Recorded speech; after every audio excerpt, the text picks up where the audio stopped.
Hello and welcome to Jessie Bear Book Club. Today we are discussing how Prince Daemon Targaryen, the Rogue Prince, is based on Charles of Valois, from the Accursed King series of books by Maurice Duran. Before we start this video, you can go back and watch some of my Accursed King series reviews. I'm covering all the books, and I'm doing comparisons between A Song of Ice and Fire characters and the characters in the Accursed King series. There will be spoilers ahead, so tread carefully. Both Daemon and Charles are younger brothers of reigning monarchs who are hungry for their own crown. Daemon, of course, is the younger brother of Viserys I, and Charles of Valois is the younger brother of Philip the Fair. Both men try to claim crowns from other places in their worlds, but never openly rebel against their brothers who are king. Daemon holds the title Prince of the City, Rogue Prince, King of the Stepstones and Narrow Sea, and Charles of Valois claims the title King of Aragon and Emperor of Constantinople through marriage, as well as repeatedly trying to become Holy Roman Emperor. However, despite wanting their own power, both men always remain to some extent on good terms with their brothers, the king, never fully gaining a crown in their own right. My third point on Daemon and Charles' similarities is quite good. They were both married 3 times.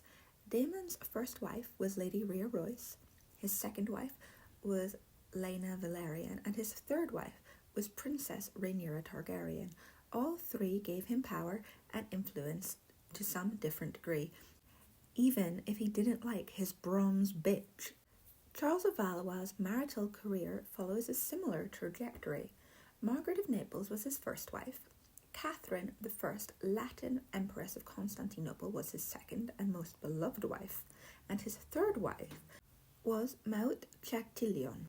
And I would argue that both men loved their second wives the best. Daemon loved Lady Laena Velaryon, and Charles adored and was buried beside Catherine I, Latin Empress of Constantinople. Also, even though these 2 men were never king in their own right of their homeland, their sons became king after their deaths. Daemon's sons were kings in turn. We have Aegon III Targaryen and Viserys II, who became king after Aegon II's death, and Charles of Valois' son became Philip VI of France shortly after his father's death. Both men were also competent military commanders who led successful expeditions in warfare in their own names. Daemon claimed back the Stepstones for Westeros and the Seven Kingdoms, and Charles of Valois claimed back much of Aquitaine from the English for his king. Point number 6. Both men openly argued with their brother the king's right-hand man. Charles of Valois disagreed many times openly with his brother Philip the Fair's main advisor, Marigny, and after Philip the Fair's death, he brought about the downfall of Marigny, having him publicly executed by hanging. Daemon Targaryen openly fought with Otto Hightower, the king's hand, so many times that he was excluded from the king's council later in Viserys' reign. After Viserys' death, Otto was the first person to be beheaded as a traitor by Rhaenyra, Daemon's wife, after the fall of King's Landing in 130 AC, and I can't imagine Daemon would have been overly annoyed at his arch-rival's execution. Time for similarity number 7. Let's talk about daughters. Of course, Daemon Targaryen only had 2 daughters, Baela and Rhaena, whereas Charles of Valois had 9, but it's more about who they married and how important they were for future dynastic matters.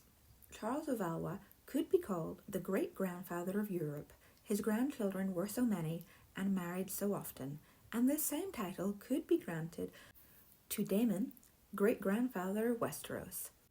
His daughter Rhaena had 6 girls, and these men's genes were important dynastically for years to come. As it has to be remembered, all these girls married extremely well, whether in the world of Westeros or in medieval France. Both House Valerian and House Tyrell in A Song of Ice and Fire at present can trace their lineages back to Daemon, the Rogue Prince. That is all I have for now. I hope you guys enjoyed this video. Remember to give it a like if you like this sort of content. You can also leave me a comment if you think I'm right or not about this character snatching George R.R. Martin is going about. You can also subscribe because I have lots of other videos comparing the Accursed King series to A Song of Ice and Fire. George R.R. Martin wrote the foreword for the modern Accursed King series of books, where he says that the Accursed King series was the original A Song of Ice and Fire. And I have noticed that even though George R.R. Martin's writing style is that of a gardener, he does like to pluck plump fruit characters from other authors, especially rather unknown French authors from the 1950s. Until next time, winter is coming. Bye!